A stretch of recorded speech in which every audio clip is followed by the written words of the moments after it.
자, 지질시대.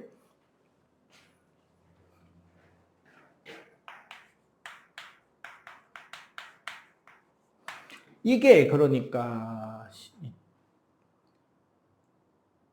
딱 한 5년, 6년 전까지만 해도 기준을 어떻게 나누냐면 인간의 탄생을 기준으로 해서 인간이 태어나서부터는 인간은 기록하는 동물이기 때문에 역사를 다 기록을 했잖아요. 하다못해 저기 울산에만 가도 반구정인가? 하여튼 거기 벽에다가 고래 그림 그려놓고 사람들이 막 창 들고 달려가는 그림 그려놓고 이게 이제 현 시점에서 볼 때 고래를 잡은 건지 물에 밀려와서 죽어있는 고래, 그 고래라도 또 한번 먹어보고 싶다라는 그런 주술적 의미인지 모르겠지만 어쨌거나 인간이 고래를 봤다는 게 기록이 돼 있잖아. 고래 그림이 상세하게 막 물에 헤엄치는 것부터. 그런 이제 역사 시대, 인간의 기록을 역사라고 한다면 인간이 태어나기 전에는 그 역사를 남기는 동물은 없잖아요. 그래서 그 이전을 지질시대라고 했는데 현재는 그 개정이 돼서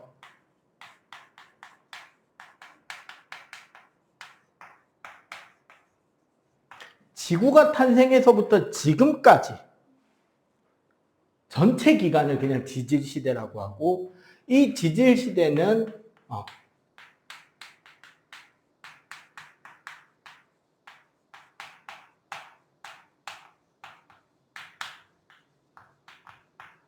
지각에 남아있는 여러 가지 증거나 흔적을 바탕으로 우리는 과거를 추론해 볼 수 있다라는 게 핵심인 거지. 그 중에 가장 많은 정보를 주는 것이 바로 뭐다? 화석이에요. 자, 화석이란 지각에 남은 생물의 유해나 흔적인데 우리가 조금 기억해야 되는 건 화석은 공룡뼈 아니고 공룡뼈 모양으로 만들어진 돌입니다. 그러니까 화석을 갖다가 들통에다가 집어넣고 물을 잔뜩 부은 뒤에 풀풀 끓인다고 육수가 나오지는 그냥 돌거리물이 되는 거예요. 네. 그래서 보면 저기에 이제 퇴적암에서 발견된다. 뼈, 알, 발자국, 기어다니는 흔적, 규화목까지 나오는데 주로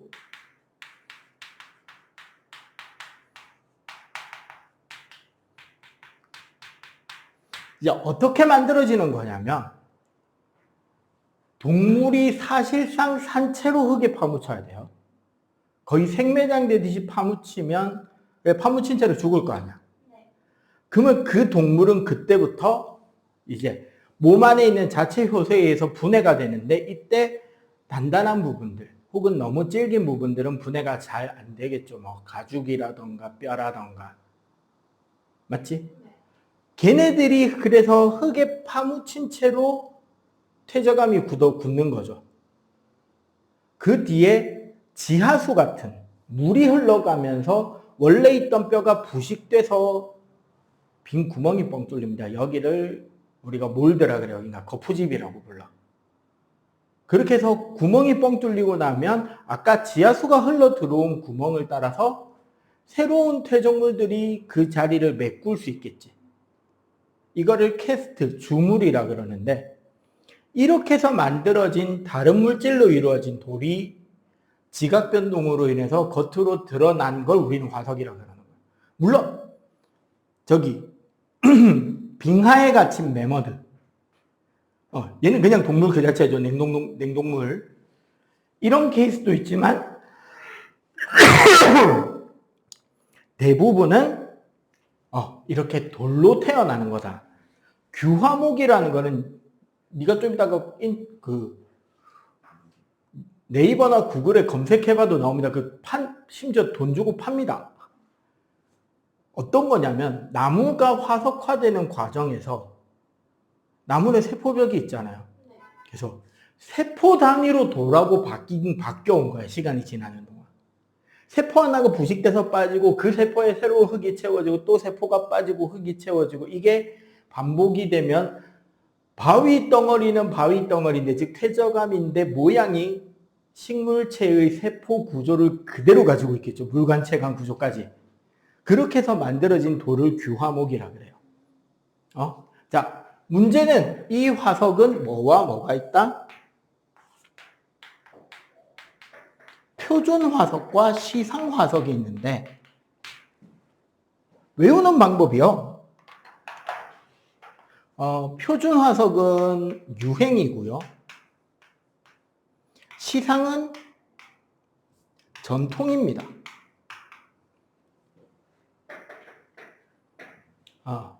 마침 딱 적당한 안경을 쓰고 있네. 요즘 유행이죠. 알 큰 거. 잘 생각해봐. 안경 알 보면은 네모내졌다가 동그래졌다가 커졌다 작아졌다 맞죠? 요즘 이제 다들 큰 거 끼고 다닌다 그지? 네. 선생님들 알 큰 거를 끼고 머리가 커가지고 알을 큰 거를 꼈더니 살이 빠져서 지금 머리가 줄었어요.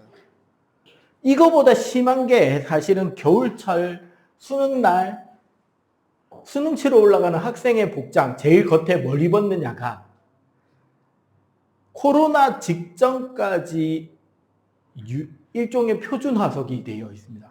사람들이 무슨 옷 입고 올라가는지 보면 그게 몇 년인지 우리는 알 수 있어요. 생각해봐. 고3이잖아. 그러면 그 당시 가장 유행하고 가장 따뜻한 겨울 옷을 입혀주겠죠? 맨 처음에 선생님이 이런 대대적으로 우리나라에서 외투가 유행하는 거는 이제 드라마나 나오죠. 응답하라 1988. 그 남자는 좀 진한 베이지색의 그 코트, 여자는 그 떡볶이 색깔 코트. 그 옛날에 교복사에서 팔았다. 그러니까 다 그거 입고 다니는 거야. 그러다가 본격적으로 유행을 시작한 게 내가 이제 처음 지금 한 17, 8년 전쯤 되겠네. 그 북쪽 얼굴이라는 회사에 고어텍스 바람막이가 맨 처음 유행이 시작했어요. 그거 유행이 한 3년 가다가 유행이 새롭게 터진 게 소위 말하는 등골 브레이커. 같은 회사의 800필 파카 말하는 겁니다. 그 소위 TV나 이런 데 나오는 일진시대의 시작이죠. 심지어 그거 등판의 색깔이 무슨 색이냐가 학교 애들 사회를 했어요. 파카가 나오고 그 뒤에 야상의 시대가 열려요. 정확하게는 지금은 야상이라고 부르지만 벤치코트, 이제 농구, 그때쯤부터 농구가 유행하면서 그 농구 선수들 겨울철에 들어올 때 몸풀기 전에 입고 들어오는 롱코트 있지, 박스형 롱코트. 몸에 쫙 붙는 거 말고 약간 통 큰 코트. 그거 다 유행해서 그거 입고 다니다가 그러다가 야상이 유행을 합니다. 그 허리에 끈으로 여기 라인을 묶어야 되고 여기 엉덩이 쪽에 제비꼬랑지처럼 좀 천이 내려와가지고 원래 그 낙하산 묶는 주머니인가 그런데 야상이 유행을 하다가 그 계열의 가장 비싼 소위 말하는 캐나다 구스류와 그 짝퉁이 유행을 합니다. 아마 너희 집에도 있을 거야. 그 스키장 안전요원들 입고 다니는 그 파카. 뭔지 알겠죠? 여기 파란색 지고 있는 거. 그게 유행을 하면서 뭐 몽클레어 등등 외국 유명 명품들이 쭉 오다가 딱 우리나라로 치면 어느 시대가 되냐면 드디어 평창시대가 올립니다. 지금부터는 있을까요? 개나 소나 롱코트. 그 정확하게는 롱패딩. 평창이 끝나고 평창 그 롱패딩이 특히 흰 게 유행을 했기 때문에 빨래가 힘들어서 안 입기 시작하죠. 그리고 그 다음 해가 따뜻했거든. 그래서 쇼패딩이 유행을 했습니다. 맞지? 쇼패딩 유행이 끝나고 조금 이제 날씨가 애매했을 때 나온 제품이 소위 말하는 그거죠. 후리스죠. 후리스 유행 기간에 코로나가 터졌고 우리는 바깥 외출을 삼가하게 되었고 그 뒤에는 경제가 안 좋아서 유행을 타는 아이템은 없습니다. 그럼 수능날 뭐 입고 올라가는지 보면 몇 년도인지 나오잖아. 이해가 되죠? 네. 표준 화석은 말 그대로 그거야. 전 세계, 전 지구상으로 그 동물이 쫙 깔렸어. 근데 걔네들이 생존한 시기는 극히 짧아. 딱 그 시기만 살고 없어진 동물은 화석이 되면 뭐를 알려줄 수 있다?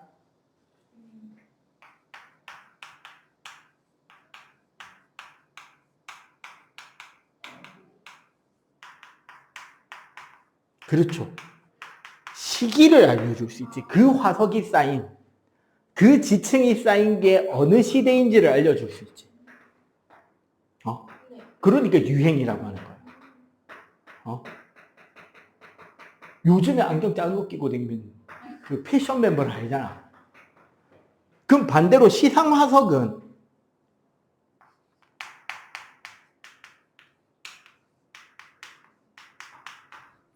특정한 환경에서만 살고 있는 것. 대신에 지구의 출현에서부터 지금까지도 그 환경에만 살고 있는 녀석들이 화석이 되면 시상이 되는 거예요. 그럼 얘가 알려주는 거는 환경인 거예요. 극단적으로 내가 이건 예시를 뭐로 드냐면, 자, 사람들이 삼배로 만들어진 한복이나 검은색 양복을 입고 있고, 절하는 사람들도 보이고, 기도하는 장면, 국화꽃을 얹어놓고 기도하는 장면도 있고, 한쪽에 술 마시는 사람도 있고, 전부 다 국에 밥 말아 먹고 있습니다. 어딘지는 알 것 같죠? 어디? 그치, 장례식장이죠. 몇 년도인지 알 수 있겠냐, 그 장면으로? 왜? 어제도 이 모습이었고, 작년에도 이 모습이었고, 5년 전에도 그 모습이었고, 10년 전에도 그 모습이었어요. 그러면 만약에 그게 TV로 나온다면 이게 몇 년도의 모습인지 알 수 있는 제일 좋은 방법은 뭐냐? 테이블에 올려놓은 핸드폰을 보면 됩니다. 최신형이 무슨 폰인지를 볼 수 있으면 몇 년도인지를 알 수 있어요. 맞지? 네. 왜? 핸드폰은 표준 화석이거든요. 맞잖아. 네. 근데 그 사람들이 입고 있는 옷은 시상 화석이잖아. 사람 우리가 요즘으로 따진다면, 그럼 물어보자. 바퀴벌레는 표준 화석이 될까요? 시상 화석이 될까요? 표준? 아니죠. 둘 다 아닙니다. 왜냐하면 바퀴벌레는 사막부터 저기 남극 세종기지까지 모든 곳에 존재하고 있으며 출현이 고생대 초기입니다. 지금도 살아있어요. 그 녀석 살아있는 화석이란 말이야. 그 바퀴벌레 화석이 발견되었다고 환경을 알 수 있냐? 시대를 알 수 있냐? 답 없는 거죠. 얘는 그냥 화석. 알겠지? 네. 이렇게 구별을 하는 거고, 저기 우리 사진들 예를 들어 보자고. 고사리. 제주도에 가면 많이 하는 이 고사리는 따뜻하고 습기가 많은 그늘진 육지에서만 자랍니다. 지금도. 출현은 고생대 때 출현했어요. 산호. 산호 화석이 발견이 되면 따뜻하고 얕은 바다. 역시 조개류 화석들도 따뜻하고 얕은 바다라는 건 알 수 있죠. 근데 쟤네들의 출현도 거의 고생대급이란 말이야. 저기 고생대 표준 화석의 완종류 있죠. 제가 조개 조상이에요. 근데 그 대신에 쟤네들은 저 환경에서 지금도 살아있는데, 표준 화석, 삼엽충, 갑주어, 완종류. 삼엽충은 갯강구 비슷한 그런 모양이라고 생각하면 되고, 갑주어는 어류인데 머리 쪽에 외골격이 존재합니다. 그러니까 머리가 갑옷처럼 딱딱한 그 뼈 같은 구조가 머리 쪽에만 집중되어 있는 거예요. 물고기 조상이고, 암모나이트, 공룡, 시조새 얘네들이 이제 중생대. 암모나이트 저거는 이제 저런 소라 껍데기 모양의 오징어 비슷한 게 들어가서 살았다라고 추정하고 있는 거고, 공룡은 알죠? 요즘에 이제 말이 많은 게 저놈이 파충류냐 조류냐의 이제 딜레마에 빠져 있죠. 티라노냐 통닭이냐, 그지? 화폐석, 매머드 이런 건 이제 신생대 화석이죠. 그래서 화석을 통해서 우리가 알 수 있는 거는 시기와 환경을 구별할 수 있게 된다. 즉 표준 화석은 생존 범위는 넓었지만 짧은 시기에만 살았고, 시상 화석은 반대로 특정 환경에만 살 수 있지만 지금도 살아있다. 이렇게 해서 화석으로 그 성질을 알 수가 있게 되고, 그럼 이 화석으로 추가적으로 알 수 있는 거는, 자, 다음 바닥 넘어가 보자. 자, 시상 화석으로 환경을, 표준화석으로 시간과 순서를, 지층이 쌓인 순서, 이렇게 해서 순서가 결정나면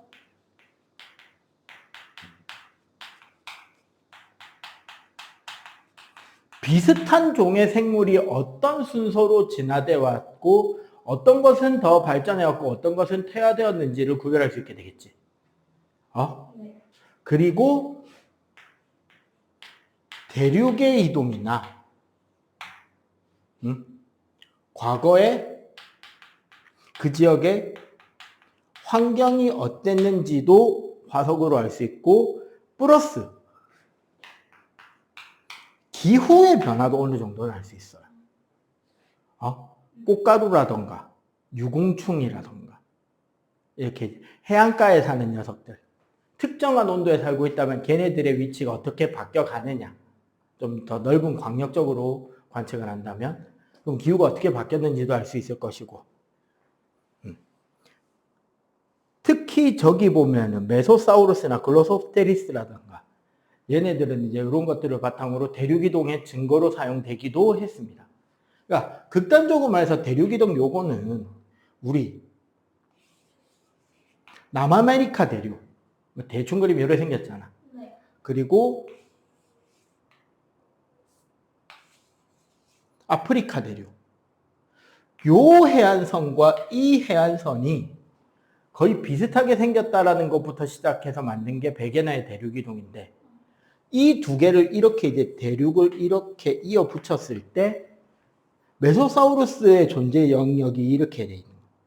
그 위에 글로소프테리스 풀떼기의 존재 영역도 이런 식으로 잡힙니다.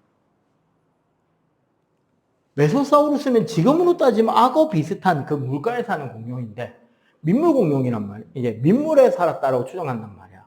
근데 바다를 건너갔다. 바다를 건너갔는데 여기랑 여기만 살았다? 차라리 요렇게 살고 있었는데 땅이 갈라졌다가 좀 더 합리적인 이론이 되는 거잖아. 그래서 얘네들이 대륙이동의 증거가 될 수 있는. 여기에 베게너가 그렸을 때 여기에 이렇게 인도하고 호주 땅이 붙어가지고 빙하 흔적이 이래 잡힌단 말이야. 그래서 인도는 북반구에 있는데 인도는 남쪽에만 빙하 흔적이 있어요. 왜냐하면 인도가 옛날에 있었던 곳은 북반구가 아니라 남극 바로 위였기 때문에.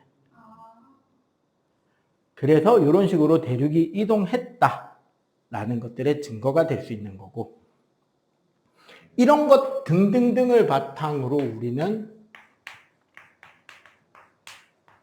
지질시대를 구분합니다.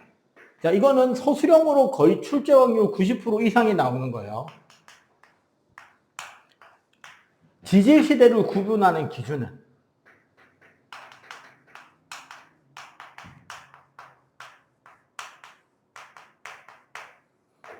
생물의 큰 변화가 나타나요. 대표적으로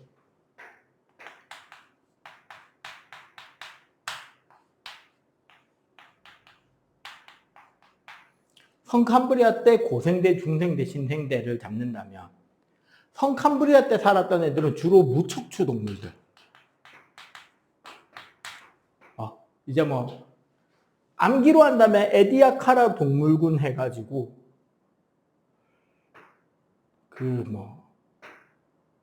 아누말로카리스라던가 이런 되게 특이하게 생긴 놈들 많아요. 요즘에 저거는 외계인이냐 동물이 맞냐 싶은 그런 것들이 출현을 했었고, 주로 무척추 동물들이 많고, 그 다음에 식물로는 여기에 대해 이제 우리가 갑자기 성캄브리아 때 저거 기억이 안 나지 왜? 남조류.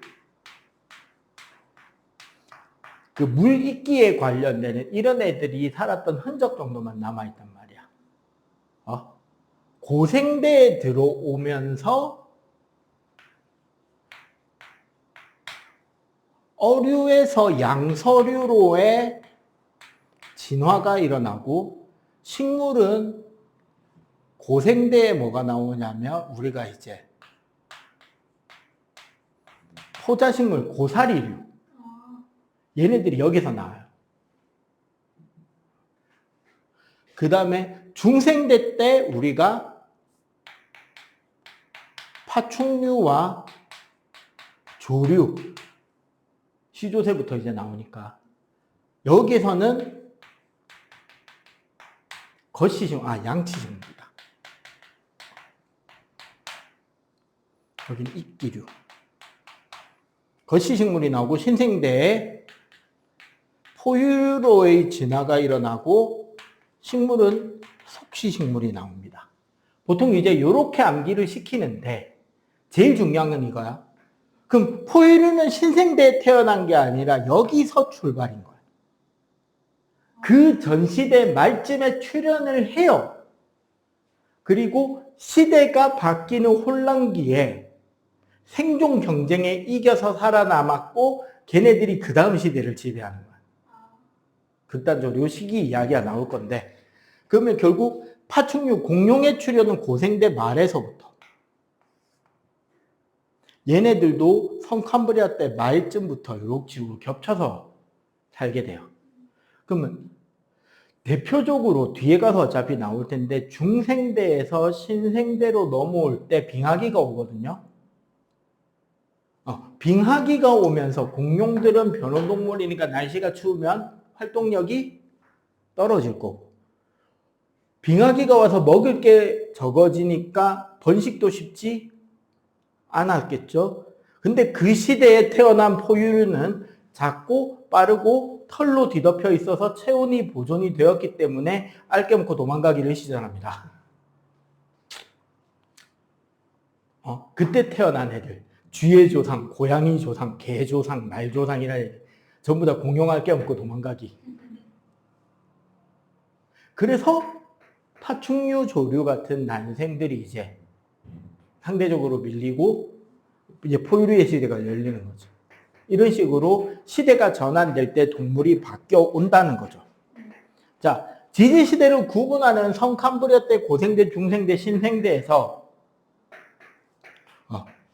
특징을 이야기하자면 성캄브리아 때는 화석이 적어요. 거의 안 나옵니다. 왜 안 나오냐? 이거 서술형으로 물어볼 수 있거든요. 근데 여기 벌써 힌트를 주셨죠. 무척추 동물이에요. 뼈가 단단하지 않다. 단단하지 않거나 없거나 그래요. 그러니까 파묻히면 화석으로 만들어질 부위가 상대적으로 적죠.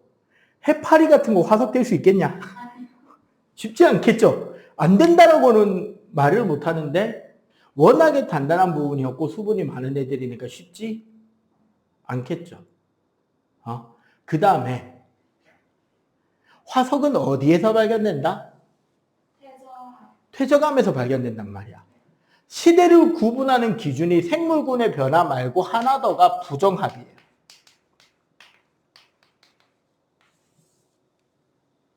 부정합 면이라 해가지고 어떤 게 부정합이냐면 원래 지층이 순서대로 차곡차곡 잘 쌓이는 거 있지, 시간 순으로. 이걸 우리가 정합이라 불러. 이 정합인 상태로 외력을 받으면, 지각 변동을 받으면 지층이 휘겠지. 이걸 우리는 습곡이라 그래요. 근데 지층이 만들어지는 곳은 둘 다 어디다? 호수 밑이란 말이야. 물 밑에서, 바다 밑에서 만들어진 게 지층 전체가 땅 위로 올라오는 융기. 올라온 지층이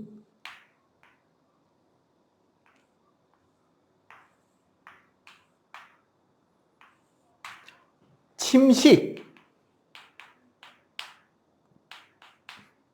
다시 가라앉는 침강을 거칩니다. 지각변동에 의해서 천천히 땅이 솟아오르고 솟아오른 윗부분이 이렇게 깎여서 날아가고 얘가 다시 가라앉아서 물밑으로 완전히 잠기게 되면 이 위에 새로운 지층이 쌓이겠지. 이게 부정합이거든.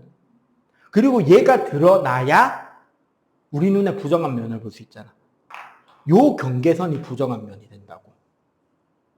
그럼 문제는 뭐다? 이 경계선은 아까 이야기한 융기부터 침강까지의 시간 동안은 퇴적이 이루어지지 않았죠. 얼마나 시간이 필요할 것 같아? 땅 속에 있던 땅이 솟구쳐서 땅 위로 올라오고 땅 위에 올라온 땅이 흐르는 물이나 빙하 등등으로 인해서 지각변동으로 침식풍화로 딱 깎여 나가고 걔가 다시 물 밑으로 가라앉은 뒤에 새롭게 퇴적함이 쌓여야 돼. 퇴적이 일어나지 않은 어마어마하게 긴 시간이 생겼지. 그리고 그 과정에서 횡압력 같은 힘이 작용해야 되고요. 화산활동 같은 것도 있을 수 있겠죠. 그러면 여기에 있는 퇴적암은 변성암이 될 수 있겠네? 우리 변성암 만들어지는 거 설명했었잖아. 열이나 열과 압력인데요. 즉 퇴적암이 퇴적암인 채로 남아있는 상태에서만 화석이 발견되지. 아니면 화석이 열 혹은 열과 압력에 의한 변성을 받으면 그냥 편마음 돼버리는 거야. 다른 물질이니까 색깔이 다른 줄무늬가 생기겠지. 그 편마작용이 생길 거 아니야. 그럼 편마하면 되는 거예요, 그냥. 편마나 염리나 편리가 생기니까. 그러면 그건 이제 화석 못 보는 거잖아요. 성칸불이었다니 왜 화석이 적냐? 일단 첫 번째 동물의 단단한 부분도 없고, 두 번째 동물 수도 적었고, 세 번째 이 부정한 면은요, 시대가 바뀔 때마다 나타납니다. 관측이 되는 게 신기한 거죠, 이 정도면. 맞지? 그래서 성캄브리아 때는 개체수도 적고 단단한 부분도 적었고 긴 시간 동안 지각 변동을 받아서 화석으로 남아있는 양이 어떻다? 적다. 그리고 이런 부정한 면이 생긴다는 것은 특정 지역의 지각 변동이 아니라 전 지구적인 급격한 변동을 이야기를 한단 말이에요. 그러니까 그 과정에서 생물이 멸종되고 새롭게 진화로 태어난 동물들이 그 시대, 새로운 시대를 지배하고가 반복이 된다는 거지. 그래서 지금 요거처럼 시대별로 화석들이 바뀌는 거고. 만약에 우리 11쪽 맨 밑에 봐봐. 저 그래프를 두 가지의 시대로 나눈다면 어느 시대와 어느 시대의 경계선에서 나누는 게 가장 합리적일까라는 거죠. 네. 어느 선과 어느 선 사이?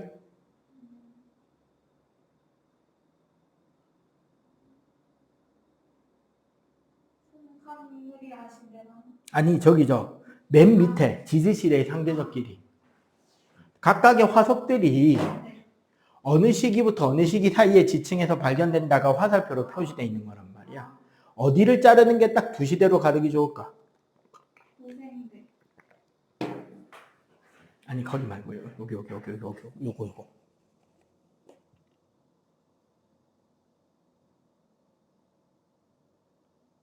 애매하죠?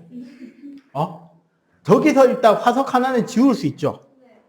뭐냐면 D는 시상 화석일 거니까 제껴. D는 시상이니까 시대를 구분하는 데 쓸 화석은 아니잖아요. 그러면 D를 제끼고 나면 어느 선 사이에서 가장 많은 화석이 새롭게 바뀌죠? 다와 라 사이지. 그러니까 저기가 시대가 구분되는 기준이 되는 거예요. 오케이? 자, 요 페이지에서 만약에 서술형을 낸다면 지질 시대를 구분하는 기준. 학교 선생님 하필 이 단원을 지구과학 선생님이 내면서 깐깐하고 어려운 문제를 내고 싶다. 부정한 면 만들어지는 순서. 아니면 표준화석과 시상화석을 구별해서 설명하시오. 요 한 세 가지가 가장 무난하게 나오는 서술형 문제 평가가 될 거예요. 오케이? 자, 12쪽 빨리 한번 풀어보세요. 각 시대별로 좀 더 상세한 설명들 들어가기 전에 일단 구별하는 것부터 하고. 요거 시간 길이는 요렇게 보면 됩니다. 그리고 재밌는 거 선캄브리아기라고 부르는 저 시기 있잖아. 선캄브리아 시대. 고생대, 보면 고생대, 중생대, 신생대 안에도 무슨 기에서 조금 더 상세하게 나누는 시기들이 있거든요. 그 고생대 시기 중 가장 앞에 있는 시기의 이름이 캄브리아기입니다. 즉 저기서 성캄브리아기라는 건 영어로 표현하면 프리캄브리아가 돼요. 성캄브리아 이전 시대.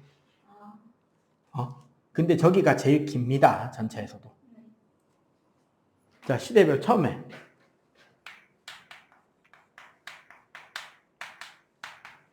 성캄브 시대. 자, 일단 기후.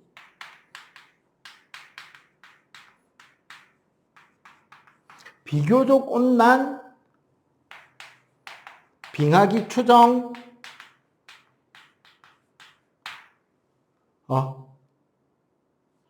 그 다음에 지형은 알기 어렵다. 요거 왜 알기 어려운지는 뒤에 거 고생대 보면 알 수 있어요. 자, 성캄브 시대의 화석은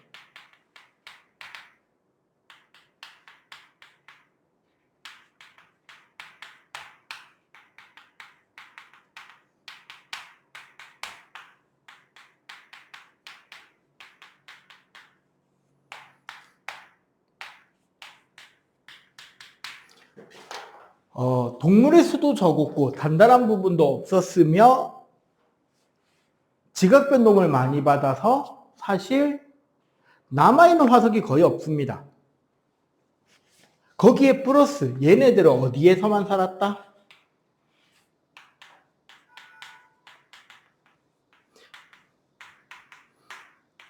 사실 뼈가 그렇게 튼튼하지 않은 거는 이것 때문일 수도 있어요.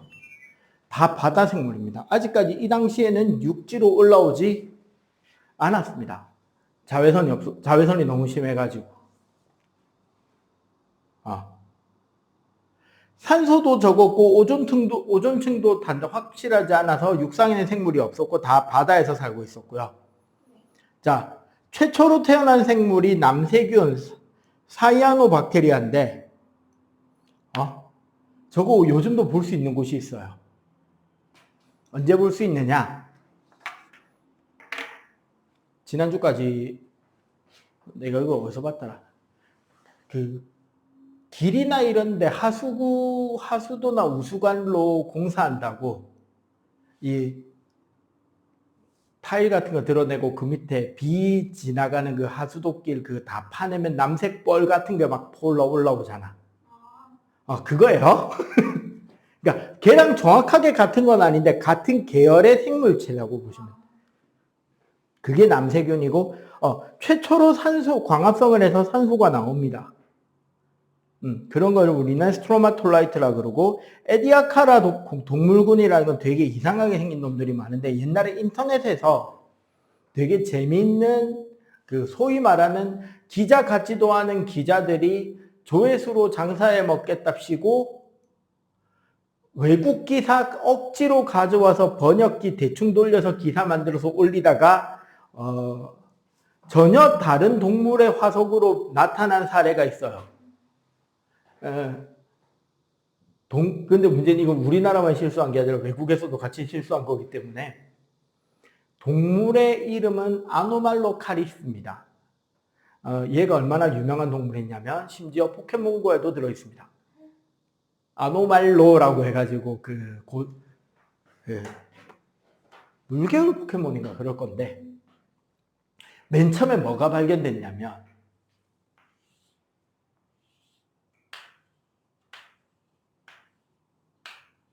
요런 모양으로 생긴 화석이 하나 발견이 돼. 딱 보면 뭐가 떠오르냐 이거 봤을 때. 새우 아니냐? 그지? 아노말로카리스라는 게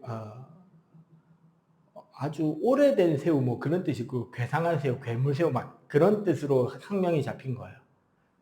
맨 처음엔 얘가 진짜 새우 형태의 동물이고 그 고생대 이전 성캄브리아 시대 바다 최강의 포식자이지 않을까라는 생각을 했는데 문제는 이게 사실은 우리나라 기자가 번역을 원본 전체 번역을 줄여서 번역하려고 하다가 잘못 번역된 거예요.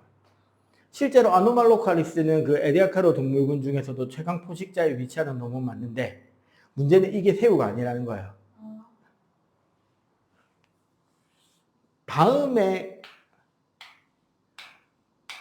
동물체 전체의 화석이 발견됐는데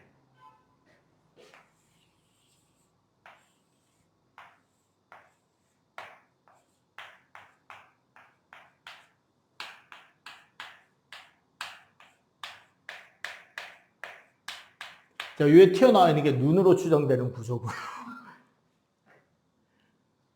몸체인 줄 알았던 게 사실은 입에 나 있던 촉수 두 개입니다. 그래서 여기서 여기까지 한 1m 80에서 한 2m 이상의 뭐라고 불러야 될지 애매한 그런 동물인데 맨 처음에 요거 하나만 발견됐다고 돼서 새우인 줄 알았다라는 그 기사 내용과 후반부 아마 그러니까 성캄브리아 말에서 고생대 초기까지 바다를 지배한 포식자 중에 하나가 아니었을까로 사이즈로 봐서는 추정된다 이렇게 기사가 돼 있는 거를 성캄브리아 때 바다를 지배한 괴물새우 화석이 발견되었다 이렇게 이제 기사가 온 거야. 큰일이죠. 그러니까 이 부분은 일종의 촉수고 나머지도 약간의 연체동물과 곤충 비슷한 그 언저리에 갑각류와 그 언저리에 걸치는 그런 동물인 거지. 포켓몬고에는 되게 귀엽게 나옵니다. 자, 그리고 아직까지는 산소가 없고 오존층이 없기 때문에 바다에만 산 게 성캄브리아 때. 자, 고생대 넘어옵니다. 고생대의 가장 초기 온난 말기 빙하.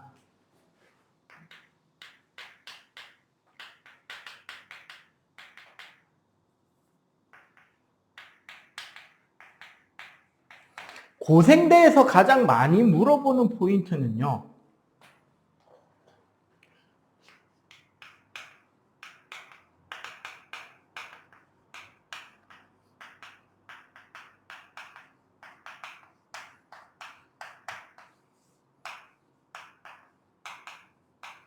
고생대 말에 판게아라는 초거대륙이 만들어집니다. 쉽게 말해서 지구상에 존재하는 모든 대륙이 다 한 덩어리로 뭉쳤어요. 그러고 나서 지각변동으로 찢어지면서 현재의 모습으로 온 거야. 이 전에 지역 알 수 있겠냐? 그렇지. 뭉치기 전에 어떤 모습이었다가 뭉쳐졌는지도 잘 알기 힘들고 특히나 저 때는 육상의 생물이 없었잖아요. 그러니까 더더욱 알기 힘든 거죠. 자, 이 판게아가 만들어지면서 쉽게 말하면 우리 지구 전체의 약 35에서 40%가 땅으로 뒤덮이고 55에서 60%가 바다로 뒤덮여 버리는 거죠. 그러니까 해류의 이동이나 열의 이동 등등의 여러 가지 애로사항이 꼽히겠죠. 지금하고 다를 거니까. 그래서 일시적으로 빙하기가 오게 된 것으로 추정합니다. 다 추정이에요. 자, 일단 첫 번째. 초기는 해양 생물이 급증합니다. 이거는 사실 우리가 이제 생물 진화 과정을 이해해야 되는데, 원래 모든 생물체는 그 종속 영양 무기호흡 하던 애들이에요. 그러니까 산소 없이 살고 일종의 소비자로서 다른 놈들 먹어야 되는 놈들인데, 최초의 생명체가 태어난 바다는 아미노산이 가득한 습이었단 말이야. 그럼 먹고 살기 좋죠. 나 말고 다 내 온 세상이 먹는 거야. 그랬는데 자꾸 얘가 먹고 물질 대사를 하면서 에너지를 만들고 노폐물을 만드니까 유기물의 양이 부족해져 갈 거 아니야. 그래서 그 다음 태어난 생물이 뭐를 시작하냐면 광합성을 시작합니다. 그게 성칸브리아 때인 거예요. 바다 환경의 산소 농도가 증가하니까 무기호흡보다 더 에너지를 많이 만들 수 있는 유기호흡으로의 진화가 일부 박테리아부터 출발을 해요. 그래서 광합성 생물인 독립영양생물과 유기호흡을 하는 유기호흡 종속영양생물로 진화가 일어나고, 원래 그 이전부터 있었던 박테리아가 방금 말한 두 가지, 광합성 박테리아와 유기호흡 박테리아를 세포대 소기관으로 받아들이면서 만들어진 기관이 엽록체랑 마이토콘드리아예요. 그러니까 일종의 기업처럼 흡수합병해버린 거야. 응? 네. 자, 산소가 늘어나는 거는 생물에게서 산소를 가진 유기호흡이 가능해진 시기가 인류의 역사로 따지면 철기의 발견이랑 같은 거예요. 더 많이 소비할 수 있는 에너지가 생긴 거죠. 그러면 모든 세포들이 전부 다 물질 대사에만 몰빵 칠 필요 없이 에너지 잘 만드는 세포들만 에너지 만들면 되잖아. 나머지는 이제 명령 전달하는 세포는 명령을 전달하고, 감각을 감지하는 세포는 외부 자극을 감지하고, 이렇게 점점 대형 생물로 진화를 해갈 수 있겠죠. 네. 유기호흡을 하니까 더 다양한 형태로의 진화가 일어날 수 있게 되고, 그래서 고생대 초기에 어떻다? 종과 소의 급증, 산소가 증가했기 때문에. 이 산소 언제 만들어지기 시작했다? 저기죠. 성칸브리아 때 광합성을 하니까요. 네. 자, 그리고 중기쯤부터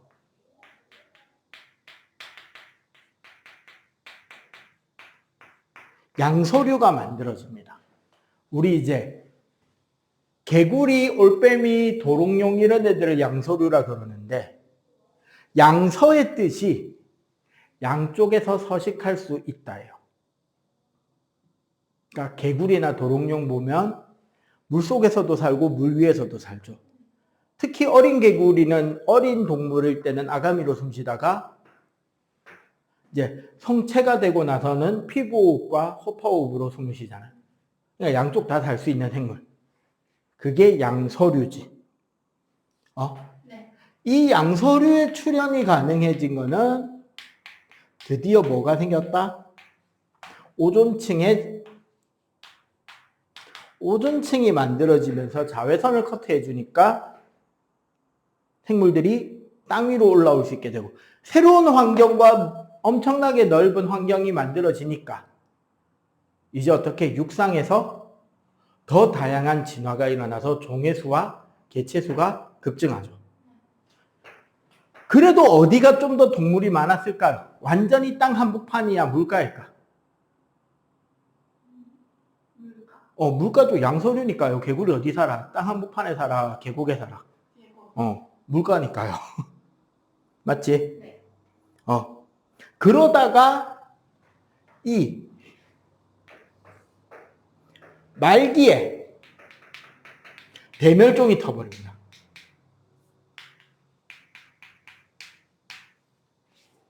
왜 말기 대멸종이 일어나냐? 판기아 때문이에요.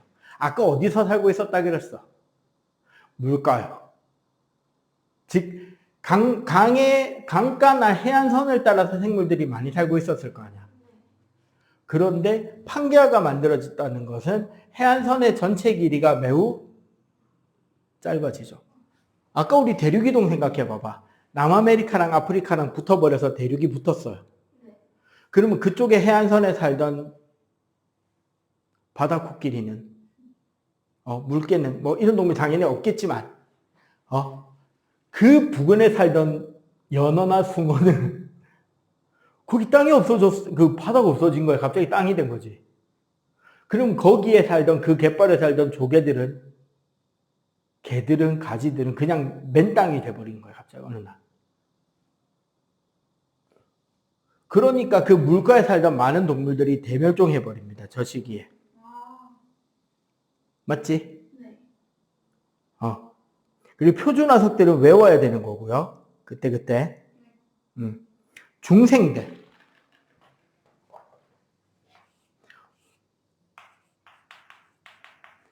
중생대와 관련해서 이제 선생님처럼 여러 가지 덕질을 했던 사람은 한 영화 시리즈에 대해서 욕을 안 할래야 안 할 수가 없습니다.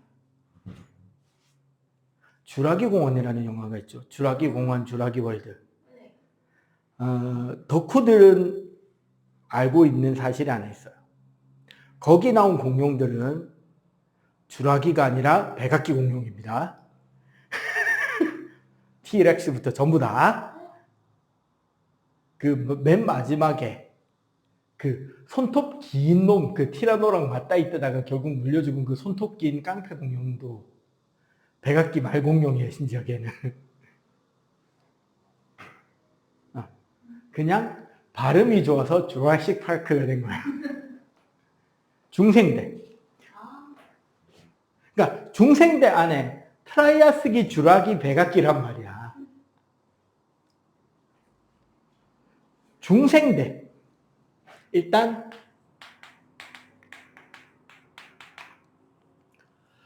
동물들이 추운 시기가 없으면 덩치가 커져요. 전반적으로.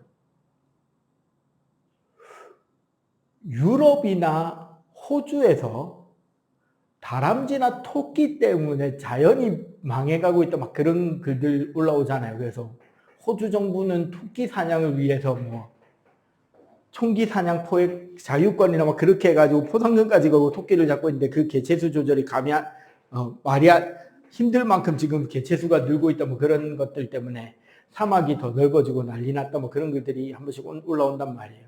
이번 시험 문제 나온다? 지문 거기 나오는 토끼들 팔에 알통이나 인 거 보면 우리가 알고 있는 토끼랑 다르죠. 그런 것들 있잖아. 미국 원앙. 우리나라에 사는 그 동물들이랑 미국에 사는 동물이 특히 뭐 다람쥐나 청설모 이런 것들 보면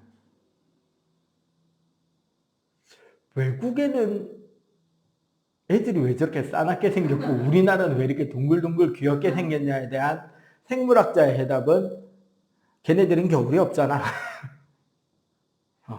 대한민국에서 그 지옥의 사계절을 버티고 살아남기 위해서는 작고 동글동글하고 순해 보이고 귀엽게 보여 도 살아남을까 말까인데 험악한 체형으로 들어왔다가는 다 죽어요. 대표적으로 현재 우리나라의 황소개구리가 문제가 아니죠. 왜 아닌지 알아? 황소개구리 개체의 크기가 그냥 보통 개구리 좀 큰 놈 정도로 줄었거든. 겨울을 못 버티니까 그 큰 덩치로는. 그 다음에 뉴트리아 우리나라 천연기념물을 살리는 큰 도움이 되었죠. 그 살기라고 하는 야생고양이.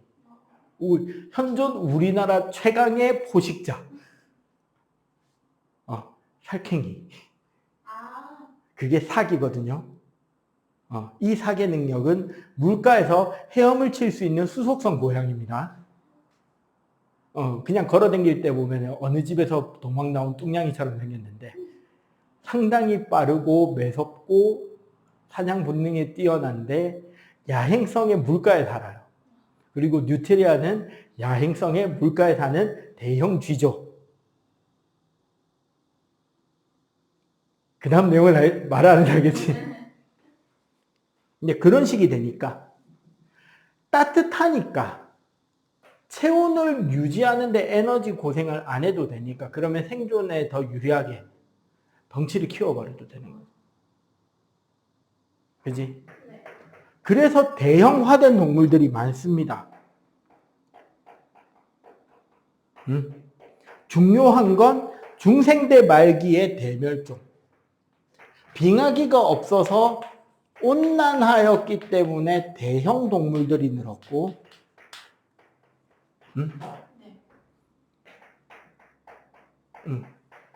그리고 대멸종으로 인해서 상당수의 공룡이 말기에 다 죽죠. 뒤에 아마 대멸종에 대한 언급이 나옵니다. 신생대가 지나고 나면. 그래서 요 정도만 중생대 해주면 되고, 신생대는 빙하기와 간빙기가 반복이 되고 있다. 즉 추웠다 따뜻해졌다가 반복이 되고 있다라고 생각하면 되고요. 현재와 유사한 분포, 체온 유지에 강한 것. 자, 요런 내용들이 이제 주가 됩니다. 사실은 요 시대 구분은 고생대에서 이야기가 좀 많이 나오고, 성칸버리아 때 고생대 이야기가 많이 나오고, 중생대는 공룡, 대형화됐다, 빙하기가 없다, 요런 특징. 신생대는 그냥 지금 모습이라고 생각하면 돼요. 자, 대멸종의 원인, 운석, 화산, 요 두 가지. 특히 3번과 5번.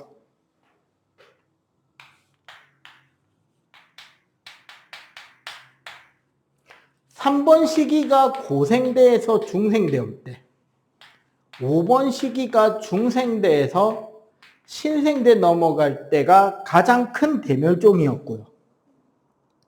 네.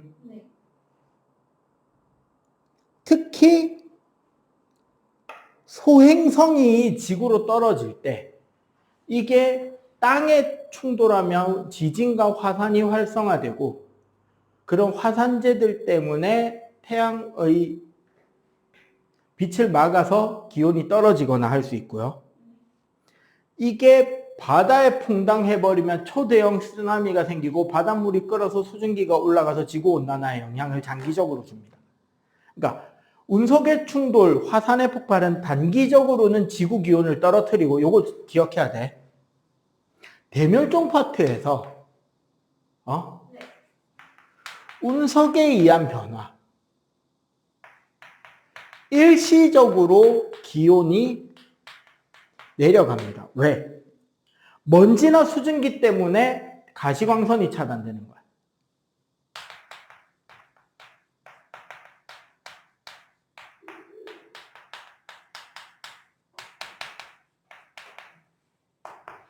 근데 장기적으로 기온이 상승하게 됩니다.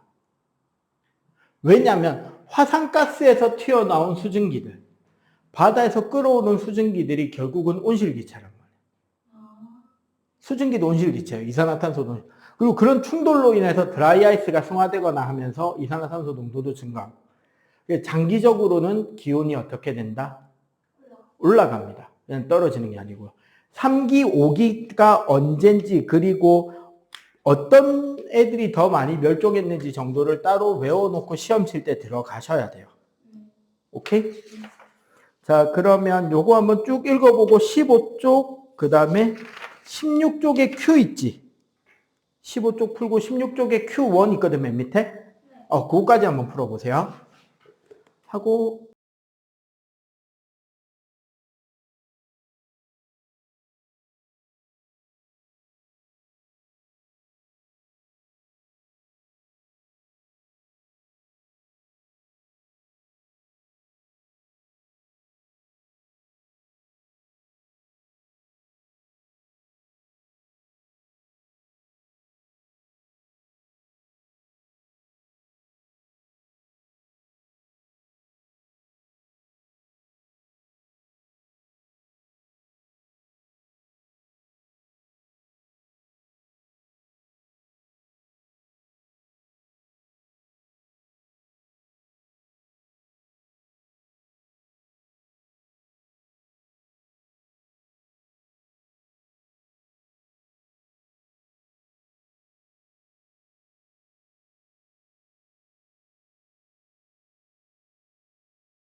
했는데 최악인데 마이크를 안 차고 있었다. 젠장.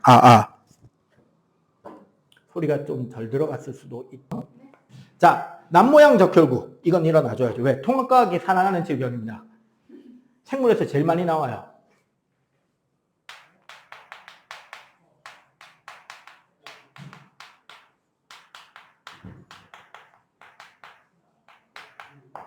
글루탐산이 발린으로 바뀌는 변화가 일어납니다. 그 헤모글로빈 유전자에. 이거는 어디에 보면 있느냐? 통합과학 1권 맨 마지막 부분에 있어요. 그래서 어떻게 되냐면 정상 적혈구가 생겨야 되는 게 적혈구 모양이 틀어집니다. 이렇게. 단백질, 헤모글로빈 단백질 구조가 틀어지기 때문에. 그래서 얘 때문에 뭐가 일어나느냐? 산소 운반 능력이 떨어져서 빈혈이 생기고요. 이게 너무 심하면 뇌로 올라가는 모세혈관이 기형 적혈구 때문에 막히는 수가 생겨요. 엉켜서. 여러 가지 뇌병변. 이런 것들이 생길 수 있는 위험성은 있는데 특징인 거. 이런 유전자를 가지고 있는 빈혈증 환자는요.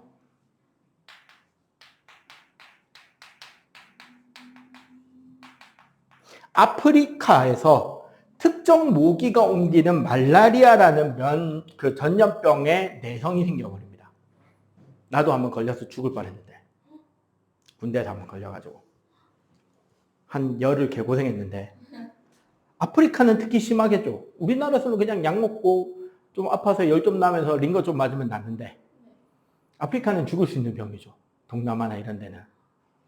그런데 남모양 적혈구 빈혈증 환자들은 말라리아에 안 걸립니다.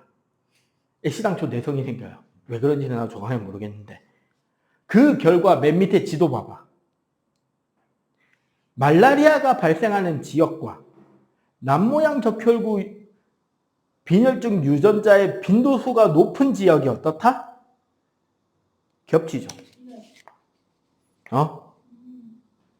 저건 그거지.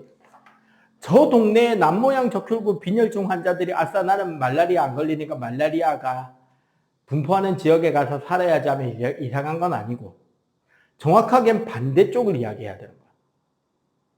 내성이 없는 사람이 죽은 겁니다. 그러면 그 동네는 다른 지역에 비해서 저 빈혈증 환자의 빈도수가 뭐 할 수밖에 없다? 많아질 수밖에 없는 거죠. 이것도 자연선택인 거죠. 가장 대표적으로 많이 나오던 예시가 맨체스터 지방의 나방이에요.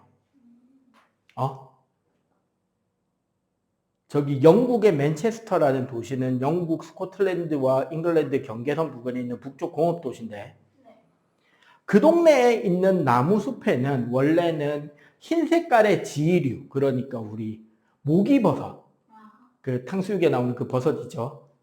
그 버섯의 흰색 그 모기버섯 같은 것들이 바위나 나무 아래쪽 부분에 많이 붙어서 살았어요. 그리고 그 동네 나방은 거의 비슷한 종인데 크기나 이런 것들이 흰 나방과 검은 나방이 살아요. 원래 나방 같은 곤충은 번데기에서 성체가 된 첫날 번식을 하고 나머지 삶을 살거든, 대부분. 번식하고 그때 바로 죽거나 아니면 번식 알을 낳아놓고 그 다음에 살다가 죽거나 해. 알에서 태어난 애벌레의 샘플을 채취해보면 두 품종의 애벌레 수는 비슷비슷하게 관찰이 돼. 근데 환경 파괴가 일어나기 전에 그 동네에 나방을 채취해보면 흰나방 수가 압도적으로 많아요. 검은 나방에 비해. 왜? 나무 줄기와 바위가 흰색으로 덮여 있는데 흰나방은 거기 가서 딱 앉아버리면 보호색인데 검은 나방은 거기 가서 딱 붙으면 나 잡아주세요. 그러니까 새들이 다 검은 거부터 쪼아먹겠죠. 그랬는데 산업혁명이 일어나고 매연이 나오기 시작하면서 그 동네 하였던 그 숲의 이끼들은 검게 색깔이 변해버렸어요. 그때 검사를 하면 검은 나방이 많이 살아남아 있고 흰 나방이 없어져 있겠죠. 애벌레 수는 비슷하지만. 애벌레는 태어난 첫날이니까 잡아먹히기 전에 번식을 해놓잖아. 그러니까 애벌레 수는 티가 안 나요. 근데 성체의 채취수가 달라지겠지. 지금은 다시 환경을 철저하게 관리하면서 그 동네 숲이 깨끗해졌습니다. 지금 가서 나방을 잡으면 어느 게 많이 잡힌다? 이제 흰 게 많이 잡히고 검은 게 잡아먹히고 있겠죠. 그 둘이 맞짱 뜬 거 아니잖아. 네가 세니 내가 세니. 순전하게 옆에 이끼들 색깔만 바뀌었는데 어떻게 되고 있죠? 내가 살 수 있는지 죽게 될 것인지에 대한 생명이 오락가락하는 상황이 열리는 거잖아. 이런 것들을 자연 선택이라고 해요. 오케이? 자, 그냥 쭉 이어서 설명 계속해 갈게요. 자, 26쪽 펴봐봐. 진화. 여러 개에 거쳐서 과잉 생산에 따른 변이가 일어나고 경쟁을 합니다. 기린으로 따지면은 이제 이야기가 되겠죠. 원래 기린들이 목이 긴 애들과 짧은 애들이 살고 있는 거야. 그럼 우리가 만약에 이 세상이 아름답고 평화로운 세상이라면, 기린 세상도, 목이 짧은 애들은 밑에 나뭇잎을 뜯어먹고 목이 긴 애들은 위에 나뭇잎을 뜯어먹으면서 모두는 행복하게 살았어요 하면 좋을 것 같지만 실제로는 어떤 일이 일어나느냐. 친구들끼리 맥도날드에 가서 감자튀김을 엎으면 나타나는 일이 생기죠. 손 빠른 애들은 지 거보다 더 먹죠. 무슨 소리인지 알겠지? 감자튀김을 많이 먹고 싶은 욕심장이는 다들 원래 여기는 이렇게 먹는 거야 하면서 친구들의 감자튀김까지 트레이 그 쟁반에 다 쏟아붓고 자기가 마치 희생하는 척 콜라 껍데기를 떼서 플라스틱 뚜껑을 떼서 옆에다가 딱 깔고 거기에 케첩을 쭉쭉 짜먹으겠지. 먹기 시작하면은 자기 햄버거는 껍질도 안 까고 감자튀김을 생존 경쟁이 일어났습니다. 그럼 기린 입장에서는 목이 짧은 애들은 밑에 거 겨우 떼먹는데 목이 긴 애들은 밑에 것도 떼먹고 위에 것도 떼먹잖아. 누가 살아남는다? 긴 애들. 그치. 목이 긴 애들이 더 건강하게 살 수 있고 그러면 그렇게 건강하고 강한 개체는 당연히 짝짓기 시기에 더 유리하죠. 그럼 거기서 태어나는 기린들은 목이 길 확률이 짧을 확률보다 높아지죠. 이게 계속 대를 거듭해서 반복하면 기린들의 목은 길어져 있겠지. 그러면 그 긴 애들 중에서도 다시 경쟁을 하는 거야. 좀 더 길게 태어남는가 좀 덜 길게 태어난 녀석. 그럼 또 누가 살아남는다? 더 긴 애들이 살아남고 더 긴 애들이 살아남겠지. 그게 반복이 되면 기린의 모가지는 길어질 수 있는 거죠. 하나씩만 갖다 하면 돼. 이런 자연 선택의 한계는 변이의 원인과 전달되는 원리가 없어요. 그러니까 참고로 다윈 다음에 나온 생물학 유전과 관련된 학자의 이름이 멘델이에요. 유전자, 우리 유전 법칙 한 거. 중학교 3학년에 나오죠. 그게 다윈 이후 사람입니다. 그러니까 다윈 때만 해도 유전자라는 개념이 확립이 되기 전이에요. 그러니까 당연히 유성생식에 의해서 유전자가 섞이고 개체별 변이가 더 확대되고 이런 거에 대한 개념이 잡히기 전인 거지. 즉 다윈 시대는 부모가 자기 자녀에게 피를 나눠주고 피가 섞임으로써 그런 어떤 형질이 결정이 난다. 그러니까 그런 이야기 하잖아. 우리 어릴 때 많이 하는 거. 어디는 엄마 닮았고 어디는 아빠 닮았고 이런 이야기를 하잖아요. 그게 이제 피가 섞여서 그런 거라고 생각을 한 거지, 그냥 단순하게. 근데 생각해보면 피가 섞이면 섞일수록 다 비슷해져야 되거든. 우리 물감 섞으면 다 검은색 되고 빗질 섞으면 다 흰색 되잖아. 근데 유성생식은 대를 거듭할수록 더 다양한 개체가 나오게 되잖아. 이런 부분에서 나중에 이제 멘델의 유전 법칙에서 유전자라는 개념이 처음 나오고, 그게 이제 그 이후의 연구들에 의해서 우리 염색체 안에 있는 DNA의 그 염기 서열이 이런 유전적 암호 체계를 만든다는 게 나중에 밝혀지는 사실이에요. 자, 특히 다윈은 이거 외에도 이제 다른 연구들도 같이 하는데 다른 진화 이야기들에 나오는 것 중에 하나가 바로 뭐냐면 격리설. 돌연변이와 격리설이라는 이야기가 있죠. 근데 다윈은 그조차도 자연 선택으로 이제 적당히 비비게 되는데 그 다윈 핀치라는 게 있습니다. 갈라파고스 제도라는 데가 있는데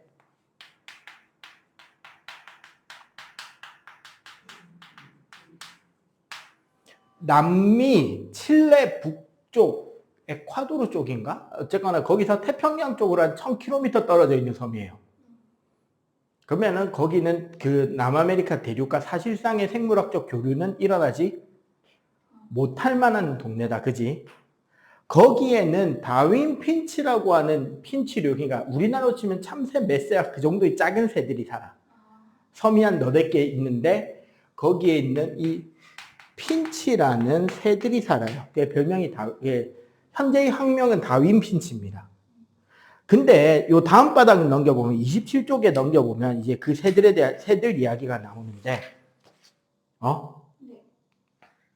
새들 부리가 조금씩 다르게 생겼죠. 원래 같은 종의 핀치인데 원래는 다 같은 종이었는데 어디에 변이가 있다? 부리의 형태가 조금씩 다른 거야. 응? 저기 보면 좀 더 가늘고 뾰족한 놈이 있고 짧고 뭉툭한 놈이 있고, 그지? 이 부리의 형태가 다른데 무엇에 의한 자연 선택을 받느냐? 먹입니다. 제도라는 말 자체가 작은 섬들이 이렇게 흩어져서 모여있는 걸 제도라고 해요. 그 섬들마다 이 핀치새가 원래 초반에는 잡식성인데 그래서 곤충도 잡아먹고 벌레도 잡아먹고 나무 열매도 쪼아먹고 다 한단 말이야. 섬들마다 먹을 수 있는 먹이가 따로 있는 거야. 어디는 선인장 사이에 그 바늘 사이에 가시 사이에 있는 벌레, 기어다니는 벌레를 쪼아 먹어야 되는 데도 있고, 어디는 엄청나게 딱딱한 나무 열매를 부리로 깨뜨려서 그 안에 있는 씨를 꺼내 먹어야 되는 것도 있고, 어떤 데는 나무에 구멍을 뚫어서 딱따구리처럼 그 안에 걸 파 먹어야 되는, 이렇게 먹이마다 다양한, 섬마다 먹이 환경이 다양하겠죠. 그리고 핀치들은 자기 부리로 가장 먹기 좋은 먹이가 있는 섬에 몰려가서 살겠지. 맞지? 딴 데는 먹을 게 없잖아. 근데 거기 가면 자기가 먹을 수 있는 게 있잖아. 그러다 보니까 어떻게 모여 살죠? 부리 디자인이 비슷한 놈들끼리 끼리끼리 모여 살겠죠. 그러면 번식은 어디야 살까요? 옆 동네 가서 소개팅 할까? 자기 동네에서 소개팅 할까? 인 거지.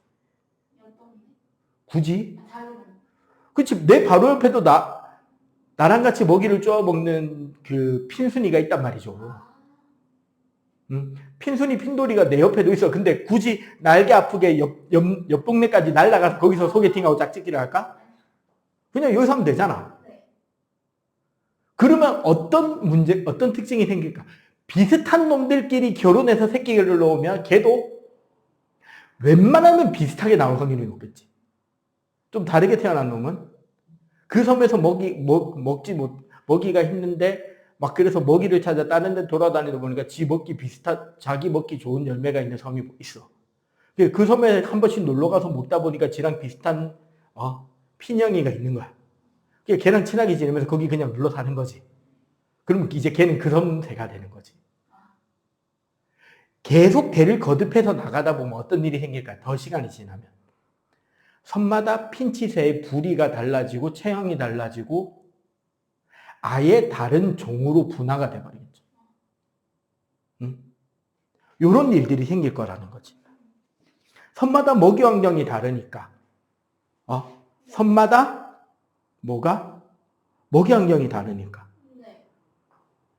새의 크기도 달라지고 부리도 다른 종의 핀치로 종의 분화가 일어나겠지. 더 시간이 지나면 아예 같은 새라고는 상상도 못하는 형태로 바뀌지 않을까. 지금 봐봐. 개들, 우리가 소위 말하는 품종견들, 그 같은 개라고 볼 수 있겠냐고. 치와와랑 불독. 아니, 같은 애완동물이라도, 뭐, 푸들이랑 뽀메. 같은, 우리는 그냥 개라는 걸 아니까 같은 개라고 하지만, 처음 만약에 외계인이 쳐들어와서, 저기, 도베르만하고 시추를 봤어. 그 두 마리가 같은 동물이라고 상상할 수 있을까? 그러니까, 지금 개들도 계속 품종을 지켜서 그렇게 지금 계속 대를 내리다 보면, 인간의 의도가 어느 정도 포함이 됐지만, 아예 다른 종으로 바뀌어버리겠죠. 시간이 더 지나면. 그리고 사실 대부분의 품종견들은 약합니다. 생존에. 왜냐하면 어쩔 수 없이 근친 간에 결혼을 시킬 수밖에 없잖아. 품종을 지키겠답시고. 그러다 보면 유전적으로 안 좋아져요. 극단적인 예, 인간에게 나타난 극단적인 예. 러시아 황가. 이제 공산화되기 이전 시대. 러시아도 제국이라고 부를 때가 있었거든요. 그 러시아 제국의 로마노프 왕가라고 딱 3대째 만에 끊어진 왕가가 있어요. 이거 왕가가 끊어지는 건 뭐냐면 앞에 왕들이 쭉 태어나고 하다가 후손을 보기 전에 죽어버리면 질병이나 뭐 다른 이유로. 그러면 그 왕가 혈통에 가장 가까운 다른 귀족이나 혹은 다른 귀족의 힘을 모아낸 그런 대귀족 원래 왕가의 친척 중에 제일 힘이 센 사람이 왕이 되겠지. 황제가 되고 그러면 이제 왕의 명칭이 바뀌는 거예요. 그럼 무슨 로마노프 몇 세 이런 식으로 해서 쭉 대를 내려오는데 그 로마노프 왕가는 어떤 특징이 있었냐면 외가가 오스트리아 왕가였어요. 그러니까 결국 자기 외사촌이랑 계속 결혼을 한 거야. 오스트리아랑 러시아가 그렇게 멀지 않은 가까운 나라이기도 했고 오스트리아는 그 당시 꽤나 나라가 그렇게 크진 않았지만 꽤나 강하고 부국이기도 했고 그리고 엄마가 오스트리아 황실 공주야. 결혼했어. 그래서 내가 태어났어. 내가 신부를 찾는데 엄마는 자기 나라 자기 친척들의 세력이 커지면 좋을 거 아니야. 그러니까 또 오스트리아 황가에서 또 적당한 나이대의 공주나 그 귀족 집안 그 왕가랑 가까운 귀족 집안 얘 그래도 왕족이니까 또 데려와서 결혼시키는 거야. 또 그럼 내 아이가 태어나겠지? 걔도 그냥 거기서 결혼시키는 거야. 이 과정에서 혈우병이라는 병이 오스트리아 황가에 들어와 버립니다. 그래서 3대째 만에 대가 끊겨요. 혈우병. 이빨 뽑을 때 목숨 걸고 뽑아야 되죠. 고작 해야 전립 뽑는데 왜? 피가 안 멎으니까요. 혈우병이라는 유전병이 있어요. 정확하게는 몸 안에 몸 안에 우리 혈소판이 사라집니다. 그래서 남자들은 어느 정도 살다가 죽을 수 있지만 여자들은 대부분 태어나기 전에 죽거나 태어나도 10대를 넘기기 힘들죠. 한 서너 살에 마법 터지면 이제 죽는다고 봐야죠. 어떻게 피를 먹게 할 방법이 그지? 그게 들어와 버리는 왜? 유전적으로 혈우병이 오스트리아 왕가에도 있었는데 차라리 이게 여러 군데와 결혼을 했다면 유전적으로 희석이 되니까 발병할 확률이 줄잖아. 그러면 누군가는 살아남아서 왕실이 계속 갈 수 있었잖아. 계속 그 집안 애들 데리고 온 거야. 그러면 유전자 빈도수는 늘죠. 그러면 그게 열성 순종으로 다 드러나 버릴 수도 그래서 3대째 만에 가요. 왕가가. 그래서 사실 우리나라나 다른 대부분의 나라 특히 좀 어느 정도 현대화되고 문명화된 선진국의 경우는 근친 결혼을 막고 있습니다. 법으로. 우리나라는 지금은 사촌까지는 안 될 거야. 옛날에는 이거 8촌이었습니다. 솔직히 8촌이면 나도 누군지 몰라요. 내가 아는 제일 먼 친척이 난 7촌. 아니네. 7촌하고 8촌도 본 적은 있네. 내 7촌 조카의 자식을 본 적이 있으니까 걔랑 나랑 8촌 관계란 말이야. 근데 7촌이 되려고 해도 할아버지 형제의 손자를 봐야 돼. 아빠 형제의 손자면 4촌이거든. 네. 할아버지 형제의 손자면 나랑 6촌이야. 걔 아들이 나랑 7촌이란 말이야. 그분의 아들이. 근데 그의 아들이 8촌이야. 아니면은 증조 할아버지 형제의 자식을 찾아야 돼. 이런 모르는 사람이에요. 그지? 왜 그렇게 해야 된다? 그 정도는 띄워야 여러 가지 문제가 덜 생길 거다라는 거죠. 일종의 과학적으로도. 이제 문화적으로도 그런 것도 있겠지. 뭐 사촌 동생과 결혼한다, 친동생과 결혼한다, 인 거니까 아주 최악의 상황이 아닌 뒤에는 하면 안 되는 것들이죠. 인륜적으로도. 그런데 그런 일들이 인류가 키우는 동물들은 품종이라는 이름으로 자행되고 있고, 그러니까 그 퍼그 같은 애들은 코가 계속 주저앉죠. 그러니까 숨을 잘 못 쉬거나, 그 품종견들 관절이 좀 약한 애들이 많거나, 이제 유전적 문제가 계속 친지들끼리 짝짓기를 시키다 보니까 그런 식으로 해서 문제가 나타나는 거다. 그걸 막기 위해서 유성생식을 하고 최대한 먼지짝끼리 결혼시키는 게 맞는 거고. 그리고 실제 동물들도 그거 있다. 지렁이 자웅동체거든요. 달팽이도 자웅동체예요. 혼자서 알 낳을 수 있습니다. 그리고 그 알이 깨서 새끼가 될 수도 있어요. 그런데 가급적이면 혼자 안 낳아요. 걔네들도 본능적으로 아는 거지. 나 혼자 낳아서 유전자 다양성을 죽이는 것보다 다른 달팽이와 만나서 서로에게 그 생식세포를 넘겨줘서 둘 다 같이 수정을 해서 알을 낳는 게 더 건강한 자식들이 태어납니다. 다음 주 내용이 아마 이 다양성에 대한 내용들이 나올 건데, 실제로 가장 큰 문제가 되고 있는 게 바나나입니다. 우리가 먹고 있는 그 일반적인 바나나 있죠? 그 몽키 바나나 작은 거 말고 그냥 보통 우리 큰 바나나. 그거 유전자 2개인가 3개인가 밖에 없어요. 전부 다 무성생식, 그러니까 클론들인 거야. 식물은 뭐가 가능하죠? 젖붙이기가 가능하잖아. 그러니까 이 나무 잘 자라는 바나나 나무 줄기 하나 끊어갖고 다른 나무 밑에 베고 그거를 줄기를 이렇게 묶어서 끈으로 충치충 묶어놓으면 붙어서 그냥 자라요. 이런 것들이 된단 말이에요. 어느 정도까지는. 그래서 한 과수원에 있는 그 넓은 바나나 밭 전체가 전부 다 똑같은 유전자인 거예요. 이게 전 세계적으로 우리가 먹고 있는 바나나 유전자가 2가지인가 3가지인가 밖에 안 나와요. 장점은 전부 다 크고 맛있는 바나나가 주렁주렁 잘 열린다죠. 그리고 이렇게 그 가지 나누기, 젖붙이기 이런 식으로 해서 나무를 늘리면은 빨리 자라서 빨리 열매를 얻을 수 있어요. 그리고 걔도 어차피 같은 유전적 특성이니까 잘 열리고 맛있겠죠. 단점은 다음 시간에 배울 건데 미리 조금 이야기를 할게요. 한 놈이 걸릴 수 있는 병은 다 걸릴 수 있는 병이 되죠. 그 그리스 신화에 나오는 이야기, 아킬레우스. 들어봤어. 발 뒤꿈치에 화살 맞고 죽은 그 신의 아들. 아킬레우스로 300군대를 만들면 졸라 셀 것 같지만, 중국 태무에서 산 샌들 300세트를 선물로 주면 다 죽는 거야. 사망사유 뒤꿈치 까져서 죽어. 왜? 모두 다 똑같은 강점을 가질 수 있지만 극히 취약한 단점도 모두가 공통으로 다 가지는 거야.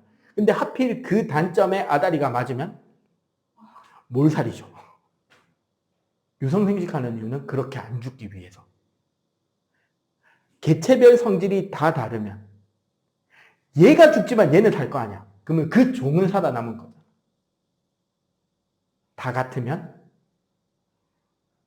몰살해버려. 이해가 되죠? 예. 이런 것들을 위해서 적응 진화 이야기를 하고 다음 주가 되면